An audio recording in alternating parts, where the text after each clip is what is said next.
మన ప్రభు అయిన యేసుక్రీస్తు నామంలో మీ అందరికీ నా హృదయపూర్వక వందనాలు చెల్లిస్తా ఉన్నాను. ప్రభువు మనకి తోడైండి నడిపించును గాక. ఈ దినమంతా ఆయన కృపలో నడిపించును గాక. ఆమేన్, హల్లెలూయా.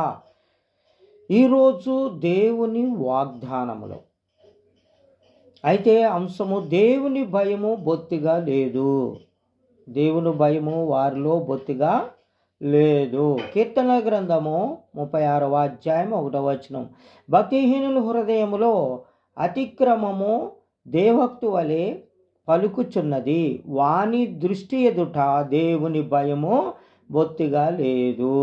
వాని దృష్టి ఎదుట దేవుని భయము బొత్తిగా లేదు. భక్తిహీనుల హృదయములో అతిక్రమము దేవక్తు వలె ఉన్నది. దేవక్తు వలె భక్తిహీనులు ఉంటున్నారు కదండి. బొత్తిగా దేవుని భయము వారికి లేదు. భక్తిహీన హృదయాలు సరిగా లేవు. భక్తిహీనంగా ఉంటున్నారు. భక్తి చేస్తున్నామని భక్తిహీనమైనటువంటి వారుగా ఉంటున్నారని ప్రభువు హృదయాంతరంగా లేనిన వాడు గనక ఆయన మనకు ఈరోజు మన హృదయాలు భక్తిహీనంగా ఉన్నాయని ప్రభువు సెలవిస్తున్నాడు. సామెతల గ్రంథము 10వ అధ్యాయము 27వ వచనము. యెహోవాయందు భయభక్తులు కలిగి ఉండుట దీర్ఘాయువునకు కారణము. భక్తిహీనుల ఆయుస్సు తక్కువై పోవును. భక్తిహీనుల ఆయుస్సు తక్కువైతుంది. అయితే యెహోవాయందు భయభక్తులు కలిగి ఉండుట దీర్ఘాయువునకు కారణము.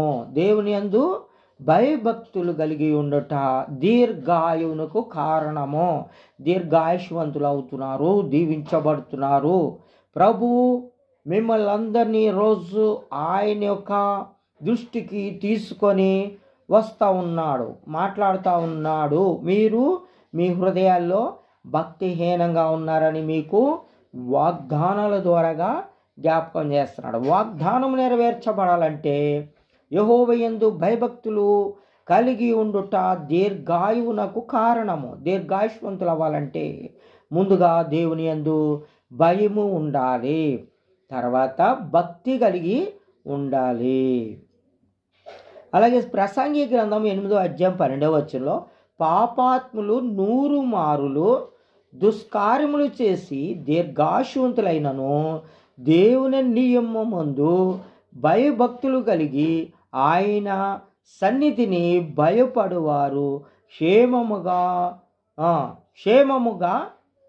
నుందురనియు. భక్తిహీనులు దేవుని సన్నిధిని భయపడరు కనుక వారికి క్షేమము కలగదనియు.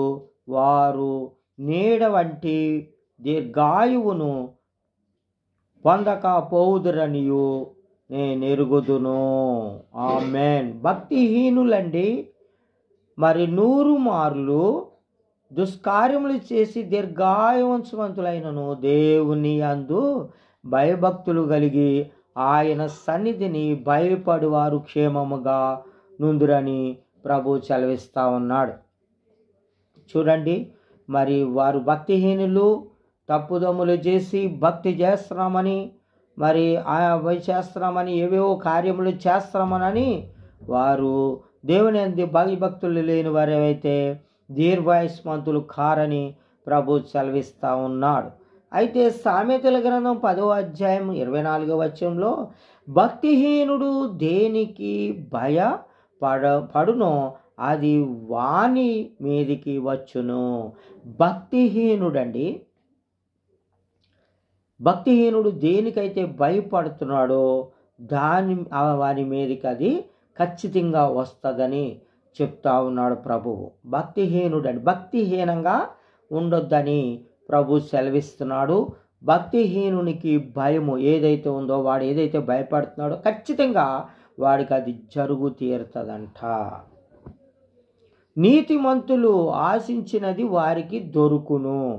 నీతిమంతులు ఎవరైతే ఉంటారో, ఏదైతే ఆశిస్తున్నారో ఖచ్చితంగా వారికి అది దొరుకుతుందని ఈ యొక్క సామెతల గ్రంథం 10వ అధ్యాయం 24వ వచనంలో ప్రభువు సెలవిస్తున్నాడు. మనము ఖచ్చితంగా దేవుని యందు భయభక్తులు కలిగి ఉంటే ఆయన దీర్ఘాయుషునిస్తాడు, ఆశీర్వదిస్తాడు, గొప్పవారినిగా చేస్తాడు. ఈ వాగ్దానం మన వెనుకట్లో మరి ప్రభు కృపను బట్టి మరి ప్రభు నందు ఉన్నటువంటి మనందరికీ కృపాక్షేమములు దినమంతా కాచి కాపాడును గాక. ఆమేన్, ఆమేన్, ఆమేన్.